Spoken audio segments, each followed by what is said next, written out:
Olá, minha amiga, meu amigo.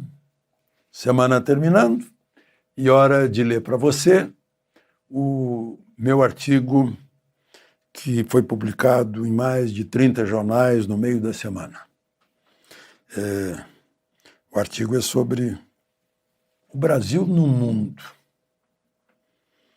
Eu peço que você se inscreva aí, se ainda não fez isso, e ao final não esqueça de deixar o gostei ou não gostei. Então, vamos à leitura do artigo com comentários nas entrelinhas.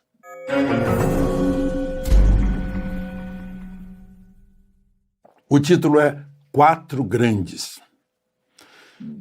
Eu lembro muito bem, depois da Segunda Guerra Mundial, que havia reuniões entre os quatro grandes.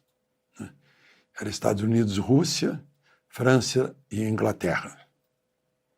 Aliás, foi essa divisão que fizeram com Berlim, né? A capital do Terceiro Reich. Por isso ficou assim esse icônico nome de Quatro Grandes, os quatro mais poderosos do mundo, no fim da Segunda Guerra. A França foi bem beneficiada, né? Então, eu começo. No telefonema entre Trump e Lula, foi reforçada a ideia de um encontro pessoal.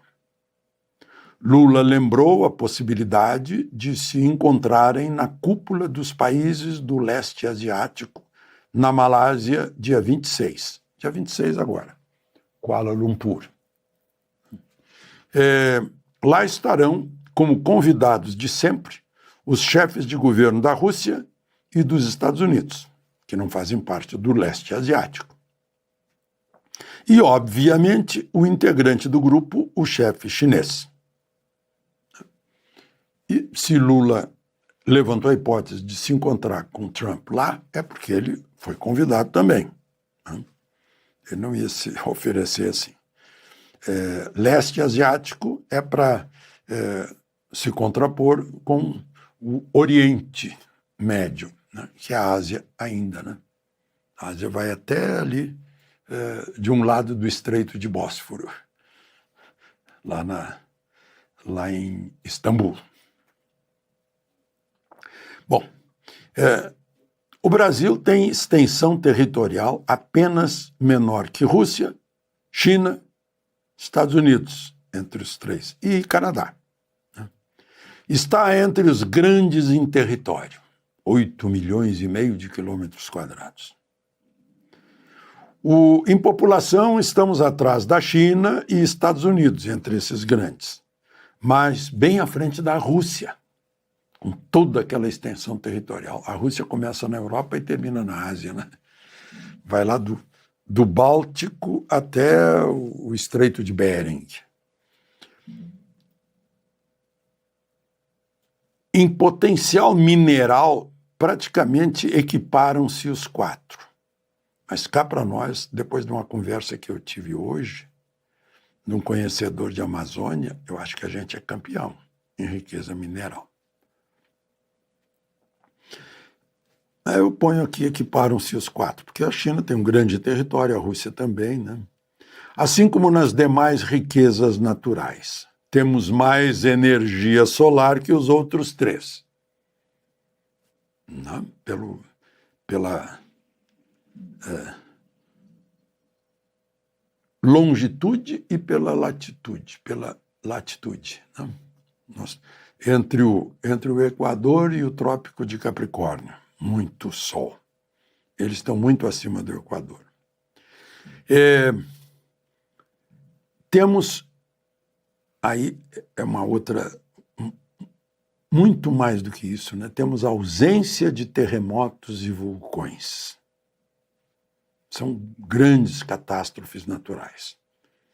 Mas furacões, vendavais, ciclones, que não temos aqui.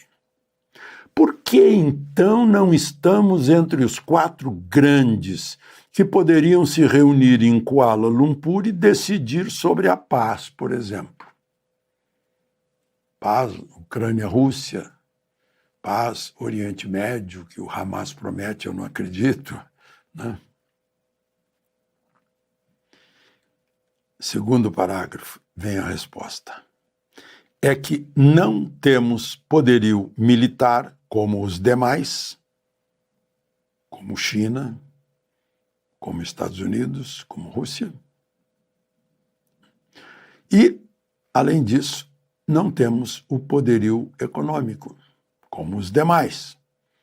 Embora há poucas décadas, eu lembro disso, estivéssemos bem à frente da China e tenhamos um gigantesco fator natureza, o primeiro ingrediente para produzir riqueza, como a gente aprende em economia.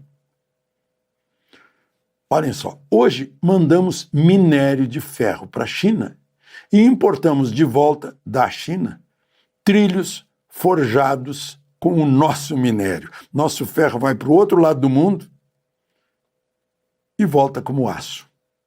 Ou seja, somos um país que não administra o que tem.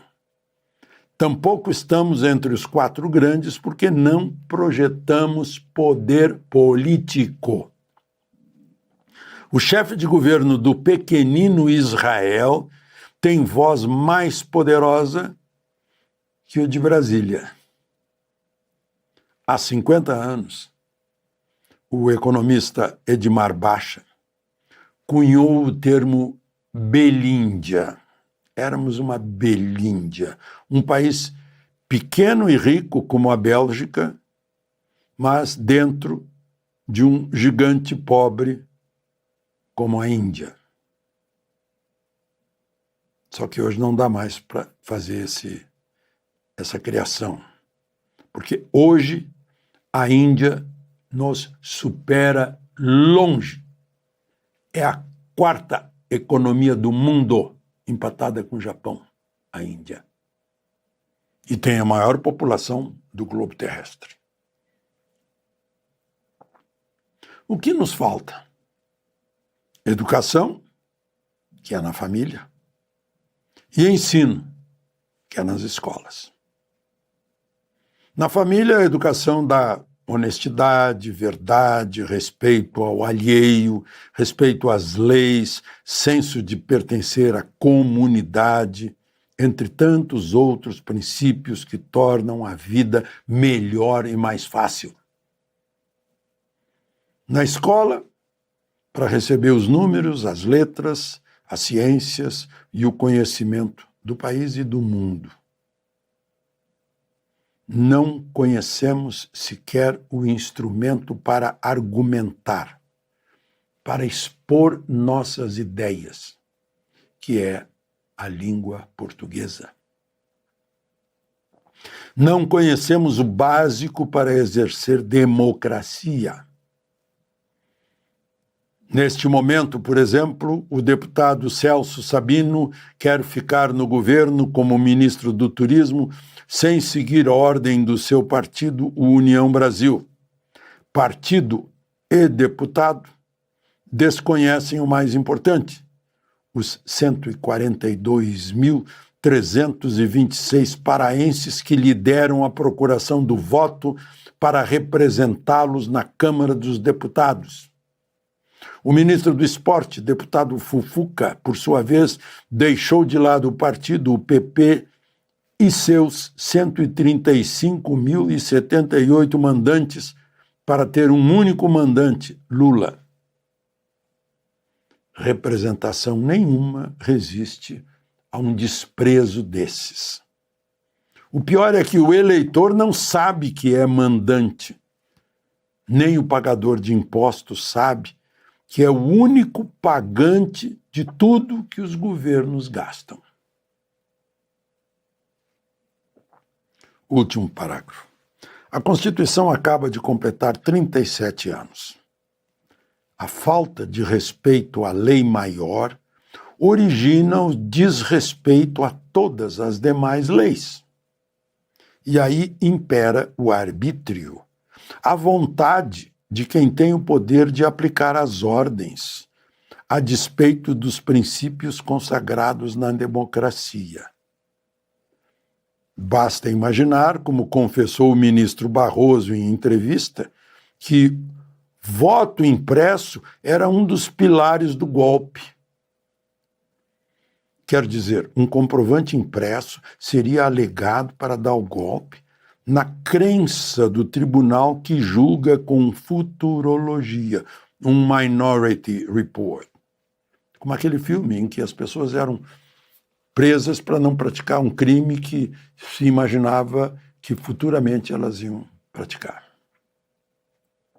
Assim, justificou-se um contragolpe agora. O Bolsonaro vai dar golpe, então vamos dar um contragolpe. Que começou lá na campanha eleitoral, quando se cortava a propaganda de um lado e não do outro. Não? Contragolpe como se justificou em 1964, de que João Goulart preparava um golpe.